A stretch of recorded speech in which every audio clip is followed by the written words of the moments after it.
na kusalimu kupitia jina la Yesu Kristo. Matumaini yangu mzima, popote unaposikia sauti hii, ni sauti ya Injili ya Yesu Kristo aliye hai. Basi kabla yote, imempendeza Mungu Injili kapate kuhubiriwa kwa watu wote wenye miili sawa sawa na mapenzi yake. Kabla yote, nitaenda kuomba. Asante Mtakatifu, asante uliyemwezeshi Bwana. Naam, ni wakati mwingine tena imekupendeza uliye mwaminifu, Injili yako ikapate kuhubiriwa Bwana. Matumaini yetu uko pamoja nasi hata ukamilifu wa dahari. Asante kwa jioni hii, asante kwa mapenzi yako. Naam, ni kupitia jina la Yesu Kristo uliye hai. Amina.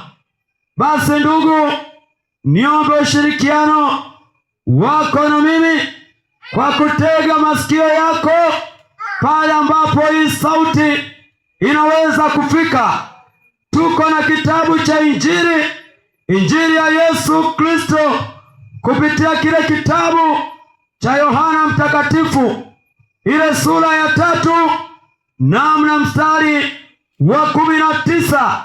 Neno la Mungu linasomeka hivi, anasema,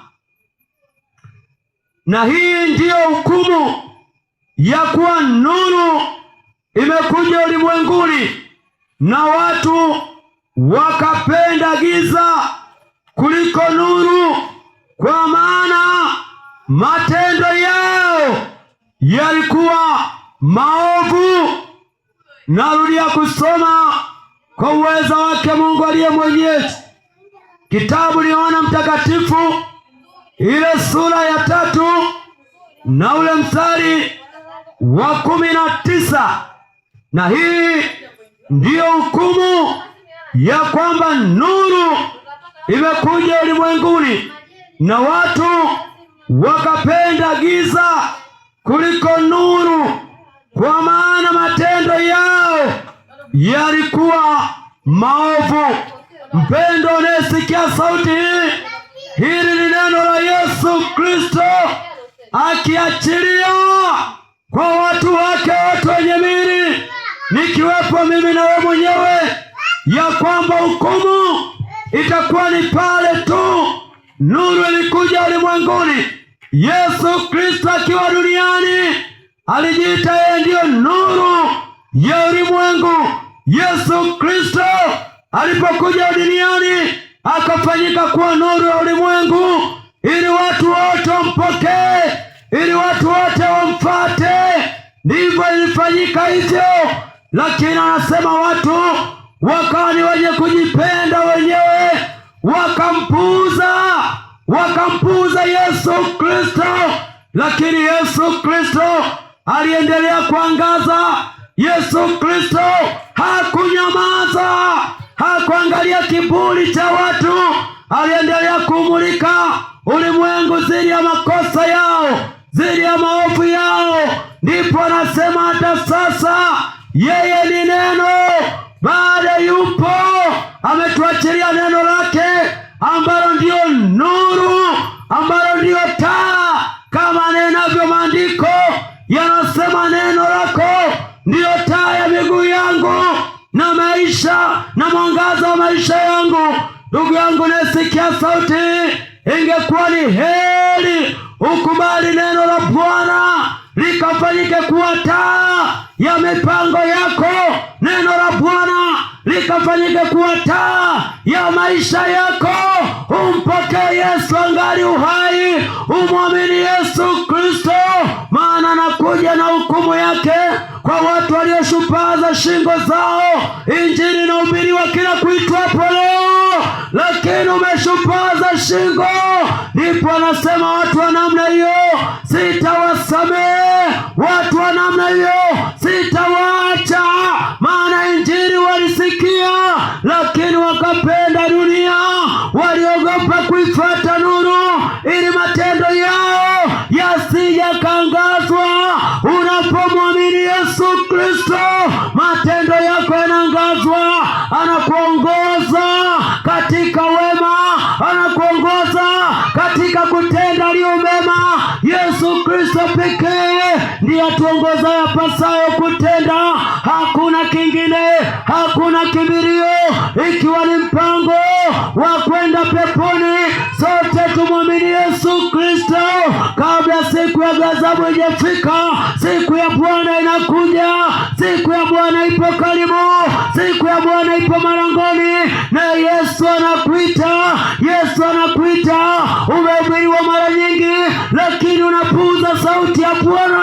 Bwana anatumia vyombo vyake vidhaifu kuweza kukujulisha, kuweza kukuita. Yesu anazidi kukuita, Yesu anazidi kukuita. Ewe mkazi wa Makongorosi, hukumu itakuwa ndio hii. Injili ya Bwana inaendelea, ibada zinaendelea, lakini wewe uko bize kiasi kwamba uoni, kwamba ufahamu. Ndugu yangu, usikae katika hiyo hali. Hukumu ya Bwana ipo. Yesu Kristo anasema yeye ndo aliyekuja kuimulika dunia, maana dunia ni giza, dunia imepotea, dunia imewayawaya. Pasipo Yesu Kristo hata sasa ungesingekuwepo, wakati wetu ungekuwa umekwisha. Yesu Kristo akafanyika kuwa nuru. Yesu Kristo akauvaa mwili wa mauti. Yesu Kristo akauvaa mwili wa mateso, ili sote tukapate kumwamini, tukapate okolewa katika yeye. Wokovu upo katika Yesu. Hebu geuka, tega masikio yako ukapate kusikia injili ya haki.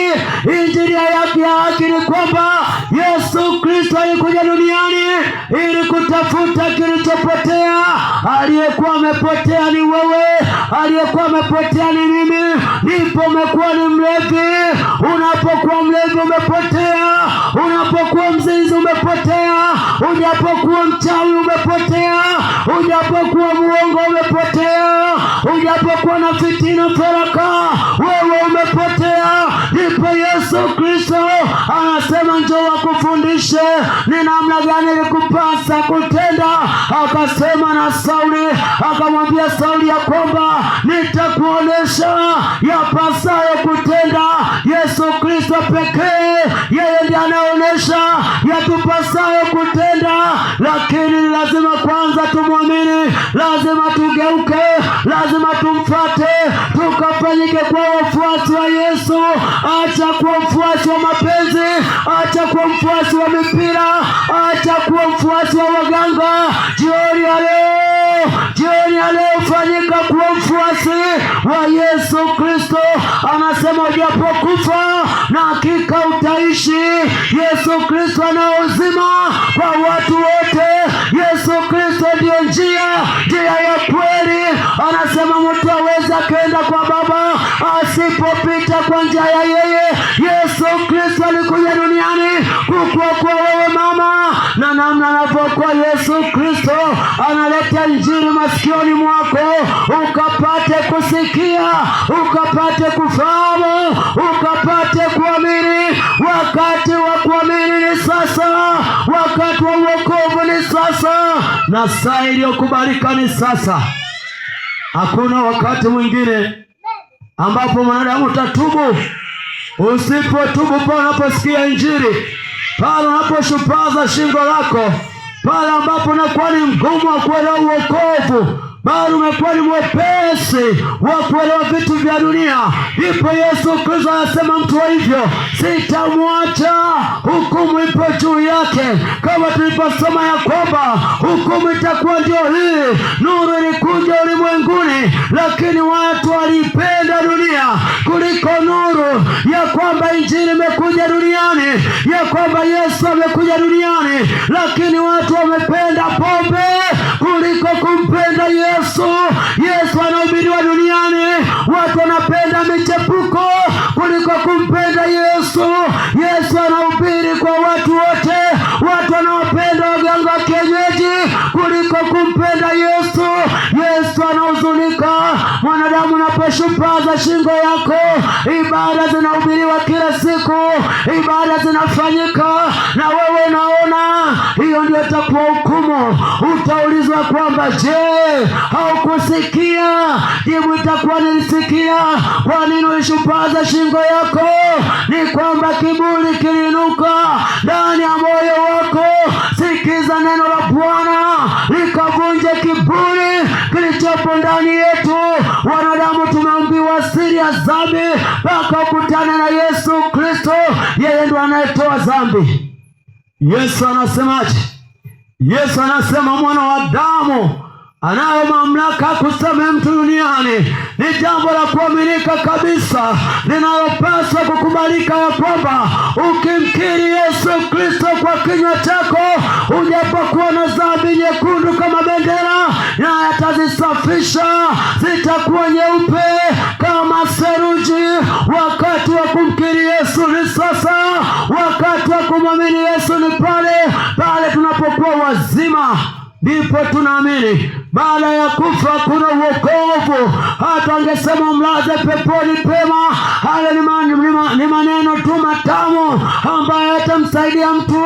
Yesu Kristo anasema heri ufe katika Bwana na mukapate kupumzika zidi ya tabu zako, maana matendo yako yataambatana na maiti yako. Ukifa ukiwa mpokea Yesu Kristo, utakwenda jehanamu wewe. Ukifa na hiyo dhambi, utahukumiwa. Wakati wa kutubu ni sasa. Wakati wa kuacha mabaya ni sasa. Wakati wa kumwamini Yesu Kristo. Na anahimiza sana, asema saa iliyokubalika ni leo. Saa iliyokubalika ni sasa. Hakuna wakati mwingine zaidi ya wakati unaosikia. Hakuna wakati mwingine. Imani chanzo chake ni kusikia, na kusikia huja kwa neno la Bwana. Je, hakusikia neno la Bwana? Unalisikia? Kwa nini uweki imani? Weka imani katika neno la Bwana. Yesu Kristo anasemaje? Anasema aminiye na kubatizwa ataokoka, asiamini atahukumiwa. Asija akakwambia mtu wa kwamba hukumu haipo. Hukumu ipo, lakini kipindi tulichopo ni kipindi cha matengenezo. Ni kipindi cha kupiga hesabu zidi ya maisha yako yote, ya kwamba ukifa na dhambi utakuwa ni mgeni wa nani? Yesu ana lango la wenye dhambi. Anasema lango lake ni wale tu waliompokea. Wale waliompokea kawafanya kwa watoto wake. Hebu fanyika kwa mtoto wa Yesu Kristo.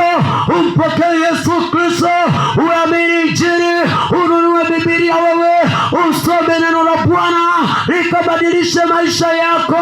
Anasema mwanadamu hataishi tu kwa mkate, bali kwa kila neno linalotoka katika kinywa cha Mungu. Katika maisha yako umemiliki vitu vya msingi, lakini umekosa neno la Mungu. Ni wakati wa kulipokea neno la Mungu likapate kukurekebisha, likapate kufundisha, likafundishwe katika neno la Bwana. Neno la Bwana ndio uzima. Pasipo neno hakuna kilichofanyika.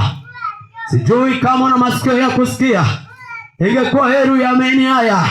Ingekuwa heri usikie. Tuko nyakati za hatari. Biblia imetabiri yote ya kwamba nyakati za hatari zipo zinakuja. Anasema nyakati za mwisho zitakuwa ni nyakati za hatari. Watu watakuwa ni wenye kupenda fedha kuliko kumpenda Mungu. Hiyo imetiki. Watu wanapenda pesa. Watu wanahangaika wale nini usiku na mchana.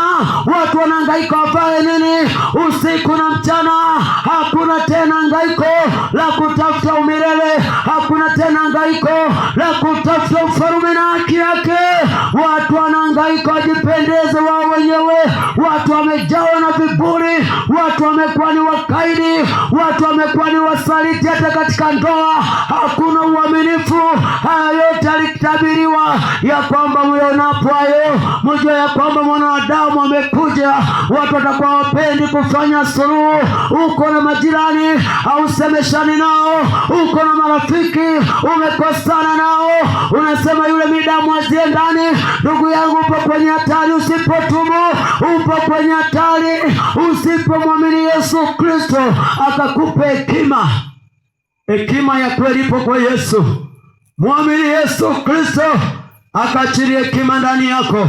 Mwamini Yesu Kristo akuponye. Yeye ndiye mponyaji. Walikuwepo vipofu ambao walizaliwa toka watoto ni vipofu, waliishi maisha ya upofu, lakini waliposikia habari ya Injili wakapaza sauti zao, wakasema, Mwana wa Daudi turehemu.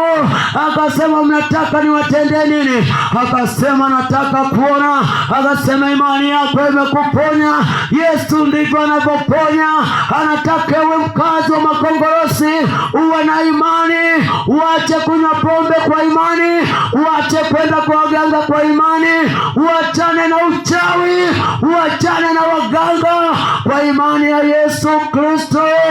Epuka mipango ya shetani, mkatae shetani na kazi zake zote kwa kumpokea Yesu Kristo. Kwa akili ya mwanadamu huwezi ukashinda mabaya mpaka uamini kwanza, mpaka neno la Kristo likakae ndani yako, na hicho Kristo ndicho kilichomleta duniani. Ukisoma kile kitabu Yohana 3 ule mstari wa 16, nitasoma tena, nilisoma wa 19, sasa ninasoma Yohana 3 ule mstari wa 16.